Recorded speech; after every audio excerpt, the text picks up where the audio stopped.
नमस्कार मित्रांनो मी अक्षय कदम स्वागत करतो तुमचं आपल्या नवीन एका व्हिडिओमध्ये। मित्रांनो, खरीप हंगाम 2024-25 करिता पीक विमा अर्ज भरणे सुरू झालेले आहे आणि मित्रांनो, पीक विमा अर्ज भरण्याची शेवटची तारीख ही 15 जुलै असणार आहे। 15 जुलै 2024 पूर्वीच मित्रांनो तुम्हाला पीक विम्यासाठी अर्ज भरायचा आहे आणि स्वतः मित्रांनो तुम्ही तुमचा पीक विम्याचा अर्ज 1 रुपयामध्ये भरू शकता। तुम्हाला CSC सेंटरवरती पण जाण्याची गरज नाही आहे। तर पीक विम्याचा अर्ज स्वतः कशा प्रकारे भरायचा आहे तर A to Z माहिती मित्रांनो तुम्हाला या व्हिडिओमध्ये मी सांगणार आहे। तर चला व्हिडिओला सुरुवात करूया। मित्रांनो, सर्वात पहिले तर तुम्हाला या वेबसाईटवरती यायचं आहे। या वेबसाईटची लिंक मित्रांनो तुम्हाला या व्हिडिओच्या डिस्क्रिप्शन बॉक्समध्ये मिळून जाईल। या वेबसाईटवरती आल्यानंतर तुम्हाला अशा प्रकारचा इंटरफेस दिसेल। येथे मित्रांनो तुम्हाला फार्मर कॉर्नर येथे apply for crop insurance by your self तर या ऑप्शनवरती येथे क्लिक करायची। त्यानंतर मित्रांनो येथे तुम्हाला 2 ऑप्शन दाखवण्यात येईल। येथे लॉग इन फॉर फार्मर आणि गेस्ट फार्मर। येथे ऑलरेडी जर तुम्ही मागच्या वर्षी पीक विमा अर्ज भरलेला असेल तर येथे लॉग इन फॉर फार्मर याच्यावरती क्लिक करायची आहे। तुम्ही स्वतःच जर मित्रांनो मागच्या वर्षी पीक विमा अर्ज भरलेला असेल तर येथे तुम्हाला या ऑप्शनला येथे सिलेक्ट करायचं आहे आणि नवीनच मित्रांनो तुम्ही अर्जदार असाल तर तुम्हाला इथे गेस्ट फार्मर याच्यावरती क्लिक करायची। तर मित्रांनो येथे नवीन शेतकरी नोंदणी या पोर्टलवरती करण्यासाठी येथे फॉर्म ओपन झालेला आहे। तर हा फॉर्म मित्रांनो तुम्हाला आता येथे भरायचा आहे। येथे सर्वात पहिले फार्मर डिटेल्स तर येथे शेतकऱ्याचं संपूर्ण नाव टाकून घ्यायचं आहे। त्यानंतर मित्रांनो येथे अर्जदाराचं पासबुकवरती जशा प्रकारे नाव आहे तर तशा प्रकारे नाव येथे टाकून घ्यायचं आहे। त्यानंतर येथे तुम्हाला रिलेशन सिलेक्ट करायचं आहे। येथे अर्जदार मित्रांनो जर कुणाचा मुलगा असेल तर येथे सन ऑफ येथे सिलेक्ट करायचं आहे। त्यानंतर येथे अर्जदार जर कोणाची मुलगी असेल तर येथे डॉटर ऑफ LA सिलेक्ट करायचं आहे। येथे अर्जदार मित्रांनो जर कोणाची पत्नी असेल तर येथे वाईफ ऑफ याला सिलेक्ट करायचं आहे। तर येथे तुम्हाला तुमच्या पद्धतीने ते सिलेक्ट करून घ्यायचं आहे। येथे मी येथे सन ऑफ याला सिलेक्ट करणार। त्यानंतर येथे अर्जदारांच्या वडिलाचं नाव टाकून घ्यायचं आहे। त्यानंतर येथे अर्जदाराचा मोबाईल नंबर टाकून घ्यायचा आहे। मोबाईल क्रमांक टाकल्यानंतर व्हेरीफाय बटनावरती क्लिक करायचे। त्यानंतर हा कॅप्चा कोड तुम्हाला या बॉक्समध्ये टाकायचा आहे आणि गेट OTP या बटनावरती क्लिक करायची। त्यानंतर अर्जदाराच्या मोबाईल क्रमांकावरती एक OTP येईल। तो OTP तुम्हाला या बॉक्समध्ये टाकायचा आहे आणि सबमिट बटनावरती क्लिक करायची। तर येथे बघू शकता सक्सेस म्हणून येथे अशा प्रकारे बरोबरची टिक आलेली आहे। त्यानंतर अर्जदाराचं वय येथे टाकून घ्यायचं आहे। वय टाकल्यानंतर अर्जदाराची कास्ट कॅटेगरी येथे सिलेक्ट करायची आहे। जनरल, OBC, SC आणि ST यापैकी जी पण कास्ट कॅटेगरी असणार आहे तर ती येथे सिलेक्ट करायची आहे। त्यानंतर अर्जदाराची जेंडर येथे सिलेक्ट करायची आहे। त्यानंतर येथे फार्मर टाईपमध्ये स्मॉल, मार्जिनल आणि अदर अशा प्रकारे 3 ऑप्शन असणार आहे। 1 ते 2 हेक्टरमध्ये जर अर्जदाराच्या नावावर जमीन असेल तर स्मॉल याला सिलेक्ट करायचं आहे। 1 हेक्टरपेक्षा जर कमी जमीन असेल तर येथे मार्जिनल याला सिलेक्ट करायचं आहे आणि येथे ऑदर तर येथे ऑदरमध्ये 2 हेक्टरपेक्षा जर जास्त जमीन असेल तर ऑदर याला सिलेक्ट करायचे। त्यानंतर येथे फार्मर कॅटेगरीमध्ये अर्जदार स्वतः मालक आहे का तर येथे स्वतः मालक असेल तर ओनर याला सिलेक्ट करायचं आहे आणि येथे भाडेपट्ट्याने जर मित्रांनो जमीन करत असेल तर येथे टेनंट याला सिलेक्ट करायचं आहे आणि येथे शेअर क्रॉपर तर येथे बटाईने जर मित्रांनो जमीन करत असाल तर येथे शेअर क्रॉपर याला सिलेक्ट करायचं आहे। त्यानंतर येथे अर्जदाराचा पत्ता आता आपल्याला इथे भरून घ्यायचा आहे।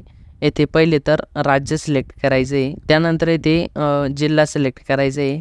त्यानंतर अर्जदाराचा तालुका सिलेक्ट करायचा आहे। त्यानंतर अर्जदाराचं गाव। त्यानंतर येथे अर्जदाराचा संपूर्ण पत्ता तुम्हाला इथे एंटर करून घ्यायचा आहे। पत्ता टाकल्यानंतर येथे पिन कोड टाकून घ्यायचा आहे। पिन कोड टाकल्यानंतर येथे फार्मर ID मध्ये सिलेक्ट ID टाईप याच्यावरती क्लिक करायची आणि येथे UID याला सिलेक्ट करायचं आहे।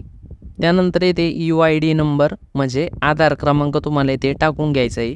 व्हेरीफाय बटनावरती क्लिक करायची। तर येथे सक्सेस अशा प्रकारे यायला पाहिजे। त्यानंतर येथे अर्जदाराच्या बँकेची माहिती आता आपल्याला इथे भरायची आहे। येथे राज्य सिलेक्ट करायचं आहे। त्यानंतर येथे जिल्हा सिलेक्ट करायचं आहे। बँकेचं नाव येथे सिलेक्ट करायचं आहे। त्यानंतर येथे बँकेची ब्रांच सिलेक्ट करायची आहे। ब्रांच सिलेक्ट केल्यानंतर येथे अर्जदाराचा बँक अकाउंट नंबर टाकून घ्यायचा आहे। त्यानंतर येथे परत अकाउंट नंबर कन्फर्म करून घ्यायचा आहे। त्यानंतर येथे स्क्रोल डाऊन करायचं आहे आणि हा कॅप्चा कोड तुम्हाला या बॉक्समध्ये टाकायचा आहे आणि त्यानंतर क्रिएट युजर या ऑप्शनवरती क्लिक करायची। त्यानंतर मित्रांनो तुम्हाला नेक्स्ट या बटनावरती क्लिक करायची। त्यानंतर येथे अशा प्रकारे एरर जर आला तर मित्रांनो येथे तुम्हाला थोडीफार माहिती परत येथे भरावी लागू शकते। तर येथे बघू शकता येथे पासबुक नाव येथे आपोआप गेलेलं आहे। तर येथे पासबुकवर जशा प्रकारे नाव असणार आहे तर तशा प्रकारे नाव टाकून घ्यायचं आहे। त्यानंतर परत येथे ॲड्रेस टाकावा लागणार आहे। त्यानंतर येथे नेक्स्ट वरती क्लिक करायची। त्यानंतर येथे बँक डिटेल्स मध्ये तुम्हाला या बँकेला येथे सिलेक्ट करायचं आहे। येथे तुम्हाला जर दुसऱ्या बँकेची माहिती ऍड करायची असेल तर तुम्ही येथे ऍड न्यू बँक डिटेल्स याच्यावरती क्लिक करून नवीन बँकेची माहिती येथे भरू शकता किंवा मग नेक्स्ट वरती क्लिक करायची। त्यानंतर येथे सिलेक्ट स्कीम याच्यावरती क्लिक करायची आहे आणि प्रधानमंत्री फसल बीमा योजना याला सिलेक्ट करायचे आहे। त्यानंतर येथे सीझन मध्ये खरीप हंगाम सिलेक्ट करायचे आहे। त्यानंतर इयर मध्ये 2024 असणार आहे। त्यानंतर मित्रांनो येथे लँड डिटेल्स मध्ये आता जमिनीची माहिती येथे ऍड करायची आहे। तर येथे ऍड न्यू लँड डिटेल्स याच्यावरती क्लिक करायची आहे। त्यानंतर ज्या जिल्ह्यामध्ये शेतजमीन आहे तर तो जिल्हा सिलेक्ट करायचा आहे। त्यानंतर येथे तालुका सिलेक्ट करायचा आहे। त्यानंतर येथे सर्कल सिलेक्ट करायचे आहे। त्यानंतर येथे ग्रामपंचायत सिलेक्ट करायची आहे आणि येथे ज्या गावात शेतजमीन आहे तर ते गाव सिलेक्ट करायचे आहे। त्यानंतर येथे मिक्स क्रॉपिंग म्हणून एक ऑप्शन आहे। तुम्ही जर मिश्र पीक घेत असाल तर हे ऑप्शन तुम्हाला कामी येणार आहे। येथे मिश्र पीक घेत असाल तर यावरती क्लिक करायची आहे आणि येथे जे पीक आहे ते मिक्स क्रॉपिंग पद्धतीने घेतलेलं आहे, म्हणजे मिश्र पीक पद्धतीने घेतलेलं आहे, तर ती पिकांची नावं तुम्हाला येथे सिलेक्ट करायची। तर येथे एक एक करून तुम्ही येथे नाव येथे ॲड करू शकता।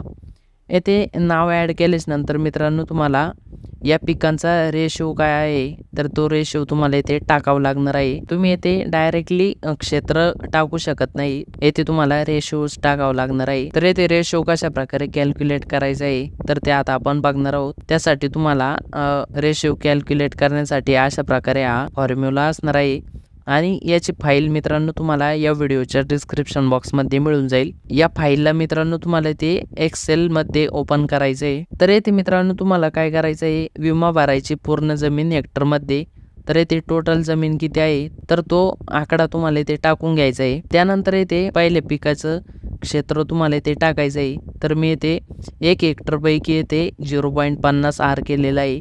त्यानंतर येथे दुसऱ्या पिकाच्या समोर किती क्षेत्रामध्ये दुसरं पीक आहे ते क्षेत्र टाकायचं आहे। परत येथे तिसरं पीक आहे आणि त्याचं क्षेत्र पण मी येथे 0.10 आर टाकलेलं आहे। त्यानंतर येथे मित्रांनो अशा प्रकारे पिकांसाठी रेशो येणार आहे। येथे अलर्ट मेसेज मध्ये मित्रांनो ओके असायला पाहिजे, तरच मित्रांनो तुमचा रेशो बरोबर असणार आहे। तर हाच रेशो मित्रांनो तुम्हाला पिकांसाठी येथे टाकून घ्यायचा आहे। तर येथे पहिल्या पिकाचा रेशो तुम्हाला टाकायचा आहे। त्यानंतर येथे दुसऱ्या पिकाचा रेशो टाकायचा आहे। त्यानंतर येथे सोविंग डेट मध्ये पेरणीची तारीख तुम्हाला येथे टाकून घ्यायची। येथे मिक्स क्रॉपिंग पद्धतीने जर पीक लागवड केलेली नसेल, म्हणजे सिंगल एक सेपरेट पीक जर तुम्ही घेत असाल तर येथे नो याच्यावरती क्लिक करायची। त्यानंतर येथे सिलेक्ट क्रॉप्स याच्यावरती क्लिक करून तुम्हाला ज्या पिकासाठी विमा काढायचा आहे तर ती पीक येथे सिलेक्ट करायचं आहे। त्यानंतर येथे सोविंग डेट मध्ये पेरणीची तारीख तुम्हाला टाकून घ्यायची आहे। 15 जूनच्या नंतरचीच तुम्हाला तारीख येथे टाकून घ्यायची। पेरणीची तारीख टाकल्याच नंतर मित्रांनो येथे तुम्हाला जमिनीचा खाते क्रमांक टाकून घ्यायचा आहे। खाते क्रमांक मित्रांनो तुम्हाला इथे अशा प्रकारे 7/12 वरती मिळून जाईल आणि 7/12 वरती अर्जदाराच्या नावाच्या डाव्या साईडला इथे खाते क्रमांक असणार आहे किंवा मग जमिनीच्या 8 वरती पण खाते क्रमांक असणार आहे। खाते क्रमांक टाकल्याच नंतर इथे जमिनीचा गट नंबर टाकून घ्यायचा आहे। जमिनीचा गट नंबर मित्रांनो येथे 7/12 वरती येथे भूमापन क्रमांक व उपविभागाच्या समोर येथे असणार आहे। त्यानंतर व्हेरीफाय वरती क्लिक करायची। त्यानंतर येथे शेतकऱ्याचं नाव असणार आहे, तर येथे बरोबर नाव आलेलं आहे का तर ते नाव येथे चेक करायचं आहे आणि ते नावाला सिलेक्ट करायचं आहे आणि सबमिट वरती क्लिक करायची। त्यानंतर तुम्ही येथे जे पीक सिलेक्ट केलेलं आहे तर ते किती क्षेत्रासाठी तुम्हाला पीक विमा काढायचा आहे तर ते क्षेत्र टाकून घ्यायचे। तर मी येथे 1 एकर साठी कापूस पिकासाठी अर्ज करत आहे, तर येथे 0.40 तुम्हाला टाकून घ्यायचे आणि ऍड वरती क्लिक करायची। तर येथे बघू शकता कापूस पीक आपल्या इथे ऍड झालेलं आहे। त्यानंतर परत तुम्हाला पीक ऍड करायचं असेल तर येथे सिलेक्ट क्रॉप याच्यावरती क्लिक करून पिकाचं नाव सिलेक्ट करायचे। परत येथे पेरणीची तारीख टाकायची आहे। पेरणीची तारीख टाकल्याच नंतर परत येथे खाते नंबर टाकून घ्यायचा आहे। खाते नंबर टाकल्याच नंतर येथे गट नंबर टाकायचा आहे त्यानंतर व्हेरीफायवरती क्लिक करायची, परत येथे नावाला सिलेक्ट करायचं आहे आणि सबमिटवरती क्लिक करायची. तर येथे बघू शकता 2 पिकं आपल्या इथे ॲड झालेली आहे. अशाच पद्धतीने तुम्ही एकापेक्षा जास्त पिकं येथे ॲड करू शकता. तर येथे पिकांची नावं ॲड केल्याच्या नंतर येथे पासबुकचा फोटो तुम्हाला इथे अपलोड करायचा आहे. PDF स्वरूपात मित्रांनो तुम्हाला इथे पासबुक अपलोड करायचं आहे. तर येथे चूज फाईल याच्यावरती क्लिक करायची आणि ते पासबुकचा फोटो सिलेक्ट करायचा आहे आणि अपलोडवरती क्लिक करायचे. त्यानंतर येथे अपलोड युअर लँड रेकॉर्ड. तर येथे मित्रांनो तुमच्या जमिनीचा 7/12 आणि 8चा उतारा तुम्हाला इथे अपलोड करायचा आहे. तुम्हाला दोन्ही पण मित्रांनो इथे अपलोड करावं लागणार आहे. तर येथे तुम्हाला मर्ज PDF म्हणून सर्च करायचं आहे आणि येथे तुम्हाला कोणत्या पण एका वेबसाईटवरती येथे क्लिक करायची.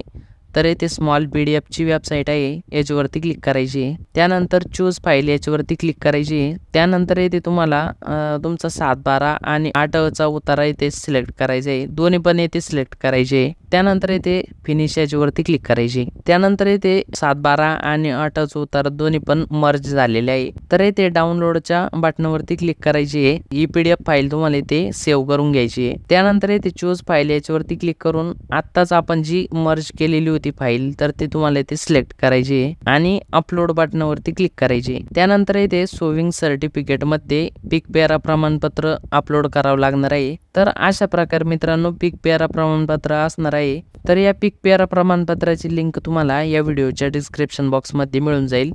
तेथून मित्रांनो तुम्ही हा पीक पेरा डाउनलोड करू शकता. या पीक पेऱ्यावरती सर्व माहिती भरायची आहे आणि हा पीक पेरा मित्रांनो तुम्हाला इथे अपलोड करायचा आहे. त्यानंतर मित्रांनो तुम्हाला इथे नेक्स्ट बटनावरती क्लिक करायची. तर येथे बघू शकता आपण जो फॉर्म भरलेला होता तर ती माहिती तुम्हाला इथे दाखवण्यात येईल. येथे मित्रांनो तुम्हाला व्यवस्थितपणे सर्व माहिती येथे एक वेळ चेक करून घ्यायची आहे. एकदा माहिती भरल्याच्या नंतर मित्रांनो परत एडिट होत नाही, तर त्यामुळे काही करू नका आणि व्यवस्थितपणे सर्व माहिती येथे बघून घ्या. आणि मित्रांनो इथे जर तुमचं काही चुकलेलंच असेल तर इथे go back to edit form याच्यावरती क्लिक करून तुम्ही फॉर्म एडिट करू शकता किंवा मग ही माहिती सर्व बरोबर असल्याची खात्री केल्याच्या नंतर सबमिट बटनावरती क्लिक करायची. तर येथे मित्रांनो आपल्याला आता पीक विम्यासाठी येथे पेमेंट करायचं आहे. तर येथे किती रुपये पेमेंट करायचं आहे तर येथे तुम्हाला अमाऊंट दाखवण्यात येईल. प्रत्येक पिकासाठी 1 रुपयाप्रमाणे येथे पेमेंट करावं लागणार आहे. तर येथे तुम्हाला वेगवेगळे पेमेंट करण्यासाठी ऑप्शन दाखवण्यात येईल. तर येथे QR याला येथे सिलेक्ट करायचं आहे आणि सिलेक्ट युअर QR आणि भीम UPI याला येथे सिलेक्ट करायचं आहे. त्यानंतर मेक पेमेंट फॉर 2 रुपये याच्यावरती क्लिक करायची. त्यानंतर हा QR कोड मित्रांनो तुम्हाला Google Pay किंवा मग फोनपे, भीम UPI, Paytm अशा प्रकारच्या कोणत्याही एका ॲपमध्ये तुम्हाला स्कॅन करून घ्यायचं आहे आणि स्कॅन केल्याच्या नंतर 2 रुपयाचं पेमेंट मित्रांनो तुम्हाला करून घ्यायचं आहे. पेमेंट केल्याच्या नंतर मित्रांनो तुमच्या समोर पावती यायला पाहिजे. पावती जर आली नाही तर तुम्हाला इथे सिम्पली ॲप्लिकेशनवरती यायचं आहे. ॲप्लिकेशनवरती आल्याच्या नंतर इथे इयरमध्ये 2024 सिलेक्ट करायचं आहे. त्यानंतर इथे खाली आल्याच्या नंतर कोणत्या पिकासाठी तुम्ही पॉलिसी काढलेली आहे तर ती माहिती तुम्हाला इथे दाखवण्यात येईल आणि ते पॉलिसी स्टेटसमध्ये असेसमेंट पेंडिंग दाखवण्यात येईल. तुमच्या तहसीलद्वारे तुमच्या डॉक्युमेंटची व्हेरिफिकेशन केल्याच्या नंतर सर्व डॉक्युमेंट्स व्यवस्थित वाटल्याच्या नंतर येथे अप्रूव्ह म्हणून दाखवण्यात येईल. तर अशा प्रकारे मित्रांनो तुम्ही स्वतःच पीक विमा अर्ज भरू शकता.